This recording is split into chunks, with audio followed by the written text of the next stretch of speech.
Malawak ang kampanya kontra sa mga employer na hindi nagbabayad ng kontribusyon isinagawa ng SSS. May ulat si Jasmine Gabriel Galban. Isinagawa ngayong araw, June 27, ng Social Security System ang malawakang kampanya kontra contribution evaders. Isa-isang pinuntahan ng mga opisyal ng SSS ang mga delinquent employer o contribution evader sa San Fabian, Pangasinan. 12 employers ang sinita dahil sa non-remittance at non-registration. Minonitor po natin sila, but then for some reason na hindi sila nakapunta, binabalikan po natin ngayon for them to comply within 15 days.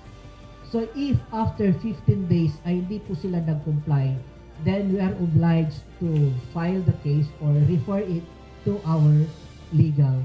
3 sa mga employer na pinuntahan ng SSS ang hindi naghuhulog ng contribution ng kanilang mga empleyado. Binigyang diin ng SSS na hindi nila pinalalampas ang mga maituturing na contribution evaders. Noong nakaraang taon, 2 employer ang sinampahan ng kaso, habang ngayong taon ay 6 na employer ang nakatakdang sampahan ng kaso. Encourage namin ang mga employers na pag may na-receive ng demand letter, sana mag-comply na. And especially doon sa notice order namin.